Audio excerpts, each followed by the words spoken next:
At my lowest moment, I thought it was over. I really did. And at that time, God gave me a glimpse of something, the briefest of flashes. But that moment of grace changed my life forever. And up till now, I've come out with 4 episodes and I've told you much about me. And I realized that some of you may not even know about me writing a book, regardless of, whether or not it's a bestseller or an award-winning major motion picture. So me talking about this may not make much sense to some of you, let alone this new podcast. But my name is Scott Lorette, and the Green Pants Podcast is my continuation of my dream.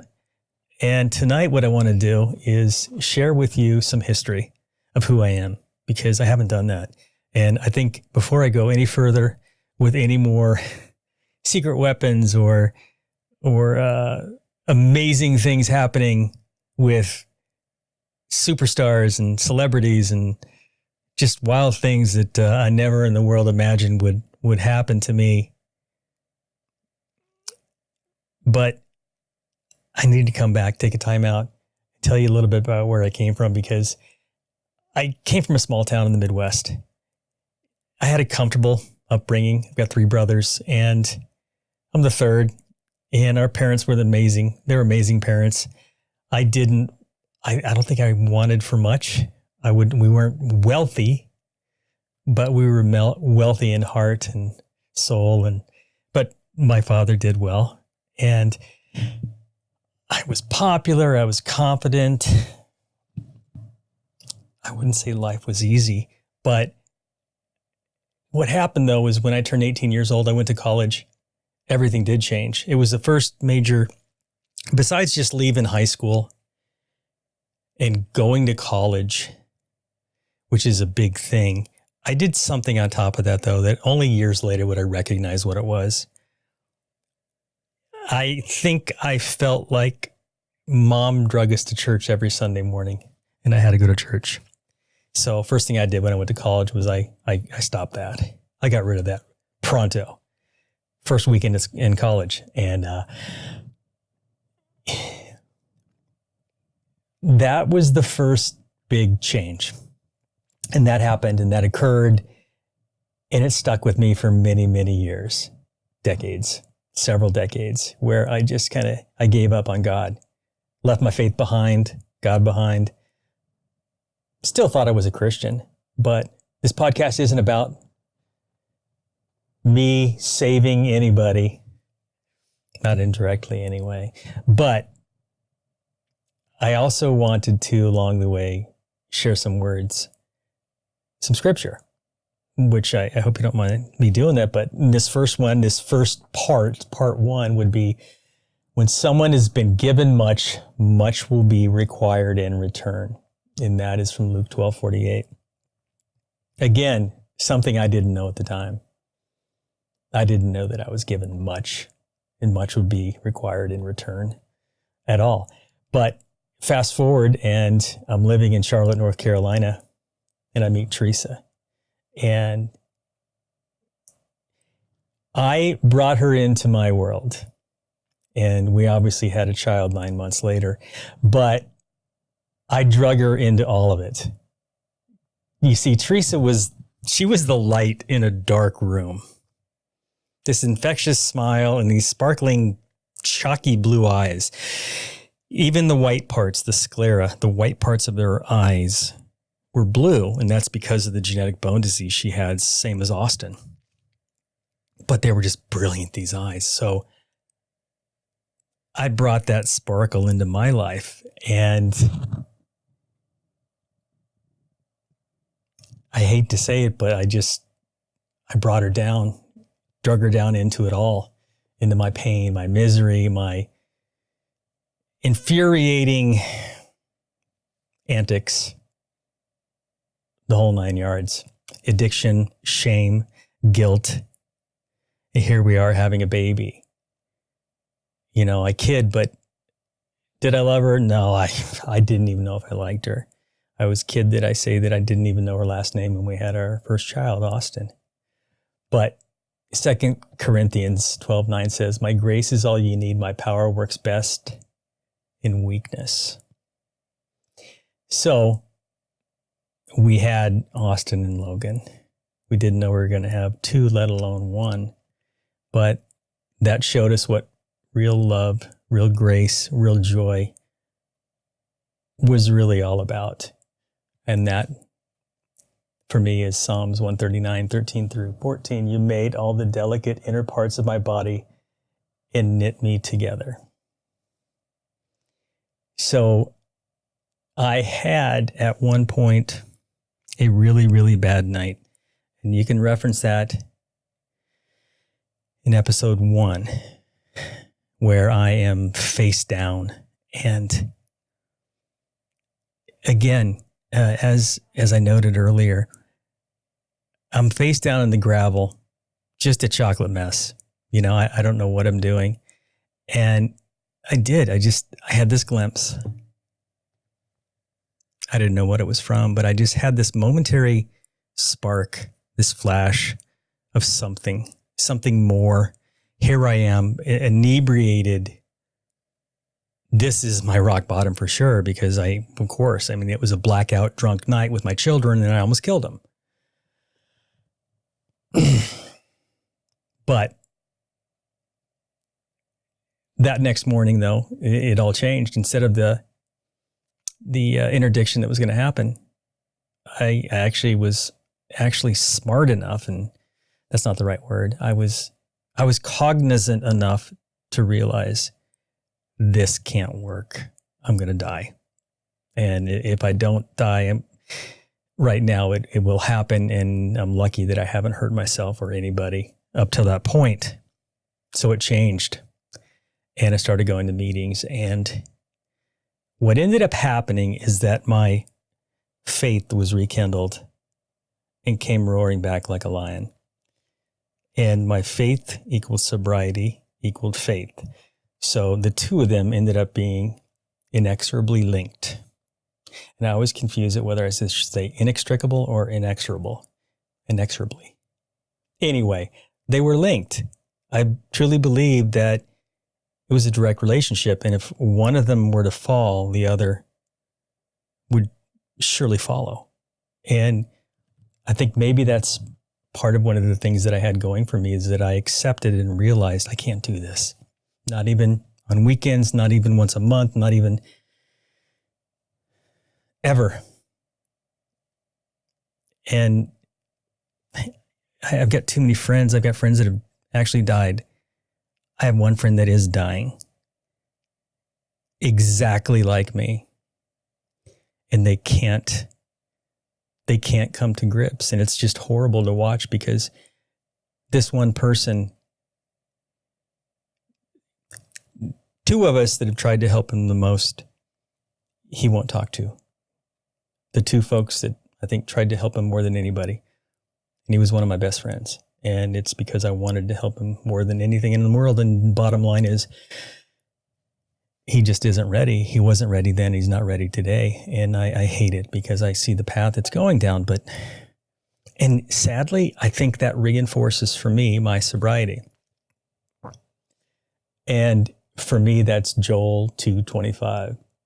I will give you back what you lost. I'd never really known much about that part of the book. I will give you back what you lost. And again, anybody, agnostic, secular, Christian, just listen to the words. You know, it doesn't really matter. For all intents and purposes, just read them, hear them. I will give you back what you lost. So at that point, we'd been married 10 or 12 years. I think it was about 10 or 12 years. Yeah. And I decided after a crazy time when Austin broke a bone, got a cast and got the cast off. And later that day, he broke another bone. We ended up back in the hospital, and that was kind of a mess, actually. That was kind of a mess because we had folks at the front door asking us, what's going on in here?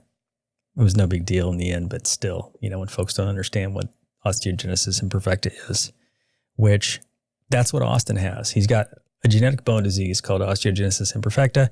He's autistic, and he's got an atrial septic defect and transpositioning of veins in his heart. That's a whole episode I'm going to talk about. It's a really cool episode. I believe it's going to be episode 5 because this is episode 4. About Austin and the fact that who he is and who he was made to be. And that does include his diagnosis as well. It's a pretty crazy episode. I'm thrilled and happy, and it's going to be a fun one to talk about. But at that point, I'd been writing to myself in little 3x5 notebooks, and I decided I'm going to research and find out what it takes to make a book because my brother Kevin said, you need to be doing something with this. Write a book. And I thought all along, I've got this crazy, broken, messed up, dysfunctional family. What's not to like about that? And how different is that than the average family out there anyway? That's broken, messed up, flawed, dysfunctional. I think it's a lot of people. I bet it's a lot of people. So I researched on what it really takes to write a book. I just started writing for purely selfish purposes initially for therapy. And I still do that. And then I learned that you have to get an agent because you just can't go to a publisher and say, hey, I've got a great idea. I've got a book. You won't even find the door, let alone get your foot in the door. And I admit that things went very smoothly for me. I had basically my choice of agents. And then when it came time to pitch it to publishers, we had multiple publishers who wanted it for the same reasons, I guess, that I was alluding to earlier, that a lot of people realize that this is a story that could resonate with anybody, with lots of people, because lots of people are broken. And that was so much rejection, though. I figured out and I found people that became mentors and things like that. But still, trying to find an agent when I didn't know what I was doing, when I was just kind of scrambling, it was lots and lots and lots and lots and lots of rejection until I actually made a game plan and kind of believed in myself more.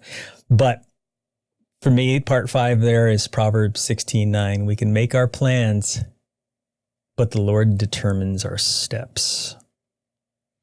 So we can walk by faith, which I believe is the way to do it, and not by sight. So we ended up having a book that came out and it did really well. I still wanted to make a television show, and I ended up with an independent film company in Los Angeles and was with them about a year. And then during that time, I'd met an actor who became a really good friend of mine. The story about it is the Green Pants origin story, which is episode 2. And I still love talking about that because it was that one, it's the episode and it's the one where I share where, there are these doors we all have in our life that maybe we walk past for years, if not decades. That was me. I had these doors that I was maybe afraid to even look at the doorknob, let alone turn it and go in. But this little pharmacy in Manhattan, Times Square, it was for me that door when I stepped in there, because that was a door that I opened that changed my life forever. But the odd thing about it is getting to know Peter Facinelli, we just became friends for almost a year. It had nothing to do with making a movie because I was with an independent film company. I ended up parting ways with that film company. And Peter so loved the story that he said one day when we were talking, let's go do this. And of course, the rest is history. Lionsgate has made the film, came out in February all over the world. It's won a few awards already, which is really cool. But to me, it's hearing and seeing and reading and watching the reviews and the folks that reach out to tell us how it's affected their family, their loved ones, their friends. To me, that is just what makes it all worth it. Absolutely. Now, today, though, I thought I'm going to start this podcast, the Green Pants Podcast. And if you've watched the episodes up till now, you'll understand why it's called that. But it's more than doing something for me. I really wanted to start this podcast to help other people find those doors and open them. Totally. To find those doors, to recognize what they are. Because believe me, you can have all the support in the world, and I did from Teresa and the boys, but a lot of times when you're chasing your dreams, it's just you, and there's no one there to tell you what to do. And finding that door and walking through it, a lot of times it's just you. And that does involve a lot of rejection, a lot of pain. But man, I tell you what, I think it's all worth it after all this time. And that's Romans 8:28. And we know that in all things God works for the good of those who, and I totally cut it off. I don't know what the last word is. But you know what? I'm not going to edit it though. Okay. So I can't believe I did that. What's next?